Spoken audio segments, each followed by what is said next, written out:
नमस्कार, जय जोहार। साथियों, आपका आपके YouTube चैनल पे बहुत बहुत स्वागत। साथियों, आज ये जो महीना चल रहा है हमारा जनवरी 2024, इसी में 21 तारीख को अयोध्या में राम मंदिर, रामलला की मूर्ति में प्राण प्रतिष्ठा की जाएगी।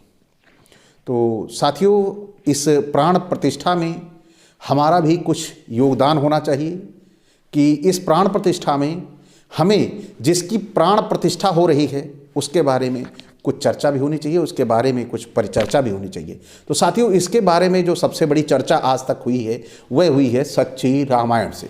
और इस सच्ची रामायण को का हिंदी रूपांतर पेरियार ललई सिंह यादव जी लेके आए और उन्होंने कैसे इस जो सच्ची रामायण पुस्तक के लिए लड़ाई लड़ी सुप्रीम कोर्ट तक, और वह विजयी भी हुए। लेकिन आप बड़ी ही जिसे बोलेंगे बड़ी ही विचारणीय विषय है कि जिस सुप्रीम कोर्ट ने राम को काल्पनिक घोषित करते हुए यह सच्ची रामायण पुस्तक को बाइज्जत बरी किया था, उसी सुप्रीम कोर्ट ने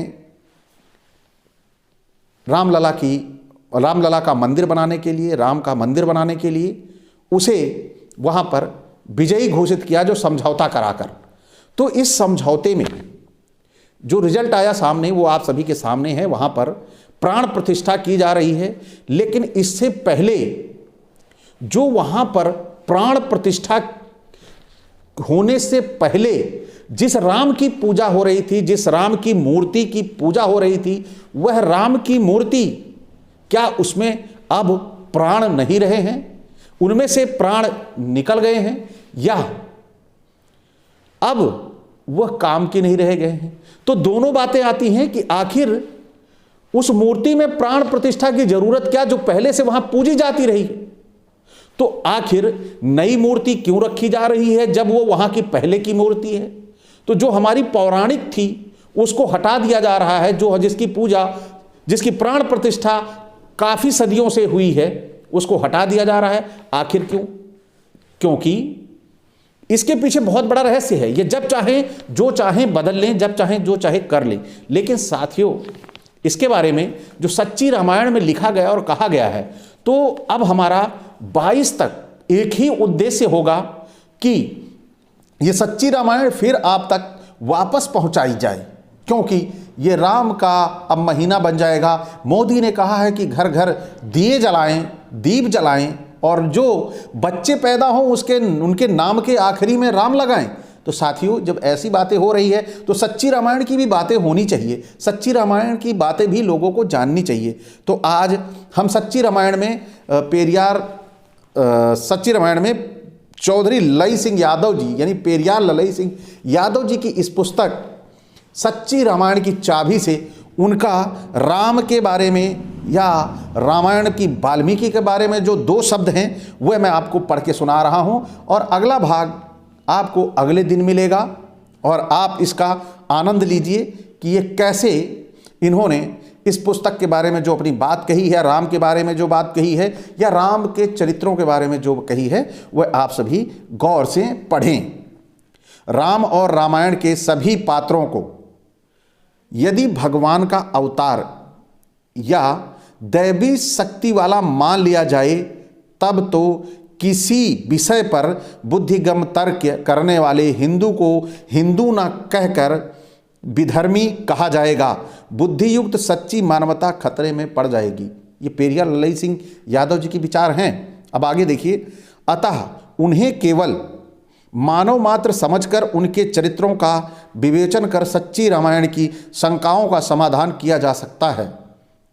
रामचरित्र उपाध्याय कृत, रामचरित चिंतामणि, मैथिली शरण गुप्त कृत, साकेत, केदारनाथ मिश्र कृत, कैकई व बालकृष्ण शर्मा नवीन कृत उर्मिला के अनुसार राम को केवल मानव मात्र के रूप में चित्रित किया गया है। राम कथा अनुच्छेद 301। यानी कि जो पेरियार ललई सिंह यादव जी ने अपने 2 शब्द भी कहे थे उसमें भी प्रमाण दिया है उन्होंने। तो सबसे इसीलिए यह पुस्तक बाइज्जत बरी हो पाई थी सुप्रीम कोर्ट से। तो साथियों, आप सभी देख सकते हैं कि मानव मात्र कहा गया है यहाँ पर, और लेकिन आज पूरा देश उस मानव मात्र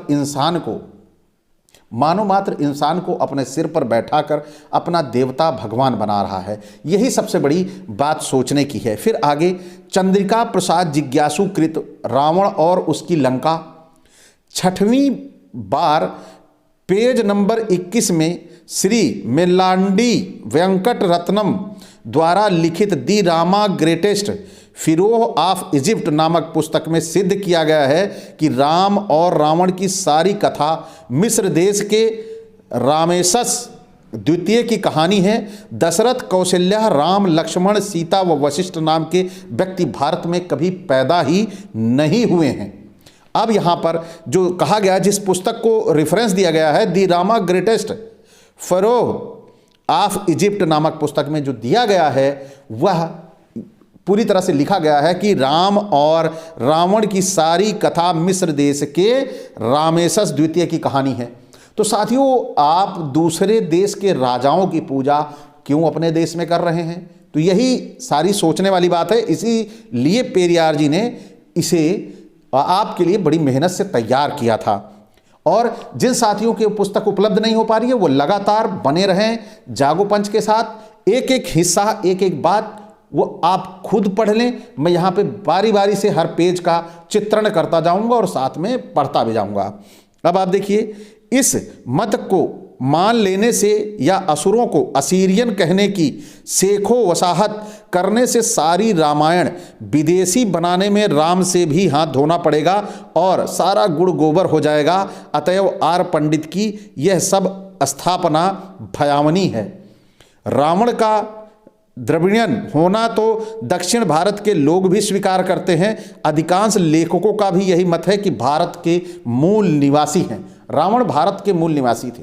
अब यहाँ पर सभी लेखकों का भी मानना है, और वो लेखक जिन्होंने बड़ा अध्ययन किया इन सब चीज़ों पर, उनकी। लेकिन अब लोगों की आस्था किस में है? लोगों की आस्था राम में है।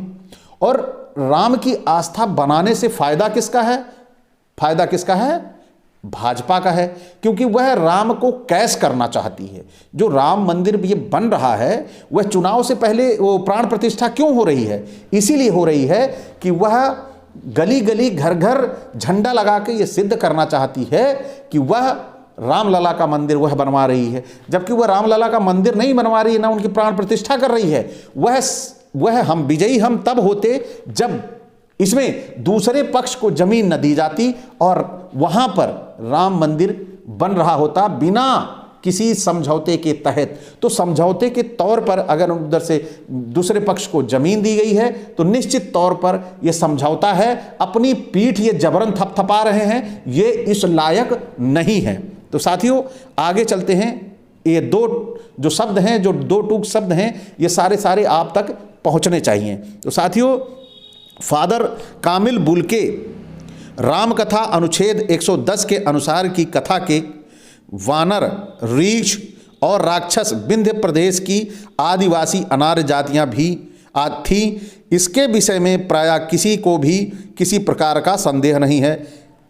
यद्यपि वाल्मीकि रामायण में इन आदिवासियों को वास्तव में वानर व ऋक्ष आदि माना गया है, फिर भी आदि काव्य के अनेक स्थलों से पता चलता है कि वे सब मनुष्य ही थे। इसका समर्थन वाल्मीकि रामायण युद्ध कांड सर्ग 66/5 से होता है। कुंभकर्ण के युद्ध के समय युवराज अंगद ने नल, नील और गवाक्ष और कुमुद से कहा हे वीरो, तुम लोग श्रेष्ठ कुल में उत्पन्न हो, इस बात को भूलकर निर्बलों की तरह कहां भागे जा रहे हो? इसका समर्थन जी रामदास कृत the original tribes in Ramayana में इन इंडिया भाग 5 पृष्ठ 28 से 55 और original names in the Ramayana journals Bihar Orissa research society में पृष्ठ 1141-53 से भी होता है। रामकथा अनुच्छेद 110। यह प्रमाण सहित भी इन्होंने दे दिया कि यह सभी मानव थे, यह कोई भगवान नहीं थे। जितने भी वहाँ पर बानर, रीछ या भालू थे, जो भी थे, वे सभी मानव थे।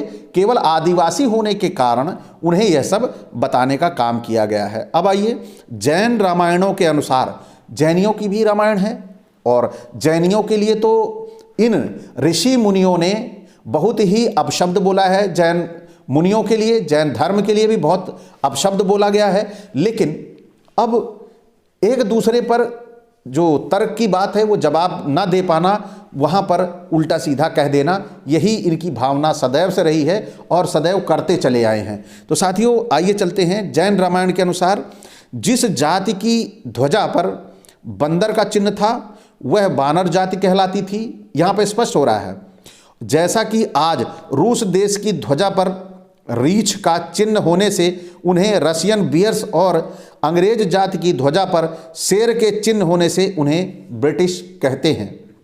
जैन ग्रंथों की राम रावण कथा में वानर चिन्हांकित ध्वजा मुकुटधारी जाति वानर वंशीय कही गई है। विभिन्न विद्वान भी इस मत से सहमत हैं।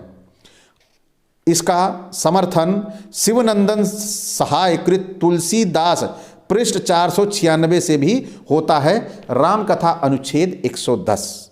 तो यहाँ पर जो प्रमाण सहित जो बातें लिखी गई हैं वह आप सभी पढ़ रहे हैं अपने आंखों से देखकर खुद कि यह जो पुस्तक लिखी गई है, यह पुस्तक कोई अपनी तरफ से पेरियार ललई यादव जी ने नहीं लिखी, वह सभी लेखकों के मतों और उनके लेख के विचारों में जो उन्होंने राम के प्रति चित्रण किया, जो उन्होंने वहाँ के बानरों और रीछ भालुओं के प्रति किया, वह प्रमाण सहित दे रहे हैं। इन पुस्तकों को एक नहीं हजारों लेखकों ने इसके लिए लिखा हुआ है।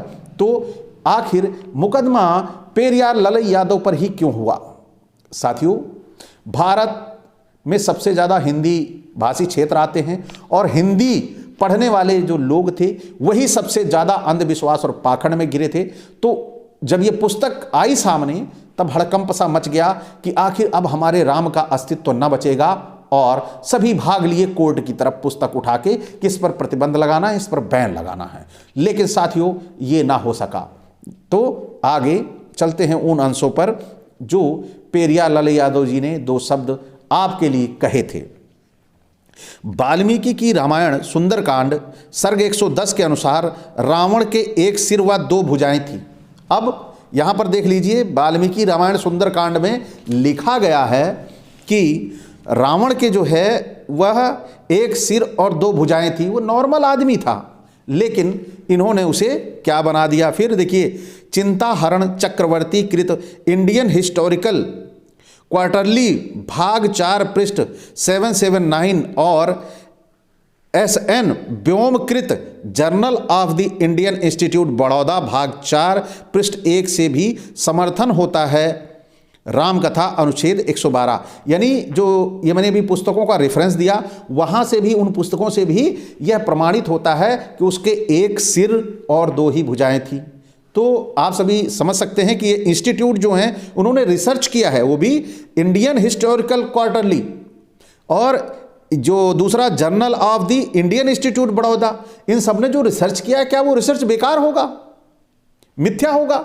तो आखिर ये 10 सिर और ये हाथ वाली कहानी, आखिर ये झूठ आया कहाँ से? आखिर ये पाखंड हमारे समाज में आया कहाँ से? इसी का पर्दाफाश सच्ची रामायण ने जब हिंदी में किया तो लोगों के दिलो दिमाग में जो कोहरा था उस पर जब थोड़ी सी चोट पड़ी तो वो घबरा गए कि आए हमारा राम तो अब ना बचेगा, और वो चल पड़े इसे पुस्तक को बंद कराने और पेरियार जी को गिरफ्तार करवा दिया। लेकिन साथियों, ये जो पुस्तक है ये सुप्रीम कोर्ट से जीतकर बाइज्जत ललई सिंह यादव जी बाहर आए थे।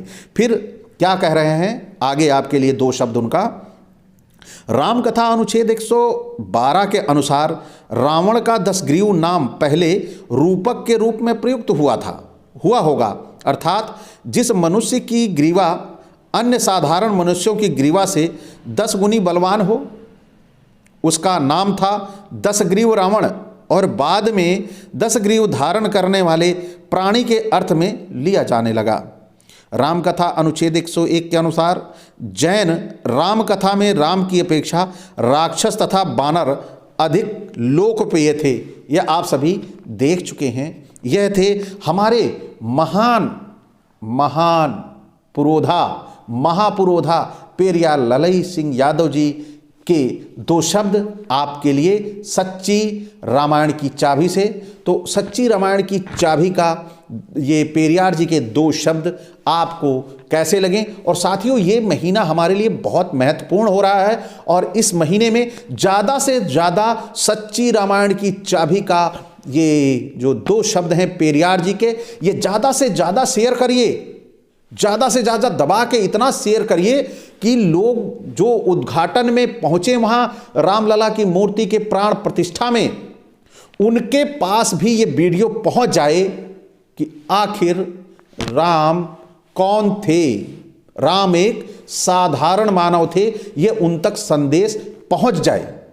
और जब उन तक ये संदेश पहुँचेगा, ये अब से लेकर मैं समझता हूँ ये पुस्तक जो सच्ची रामायण की चाबी है, इसके कम से कम 60 पेज हैं और इन 60 पेजों में आपको लगातार, मुझे लगता है कि मैं 19 या 20 तारीख तक इस पुस्तक को आप तक पूरी पहुंचा दूंगा और ये महीना पूरा का पूरा सच्ची रामायण मैं बना दो। पूरे भारत को एक तरफ प्राण प्रतिष्ठा हो और दूसरी तरफ ये पता लगे कि वो एक साधारण मानव थे, आम लोगों को पता लग जाए। तो साथियों, आज का ये वीडियो आपको कैसा लगा? अच्छा लगा हो लाइक करें और जो साथी देखते आए हैं सब्सक्राइब करना ना भूलें, साथ ही बेल आइकन की घंटी दबा लें जिससे हमारे वीडियो को नोटिफिकेशन आप तक त्वरित से पहुंच जाए। इसी के साथ आपसे विदा। जय भीम, जय पेरियार, जय मंडल जी।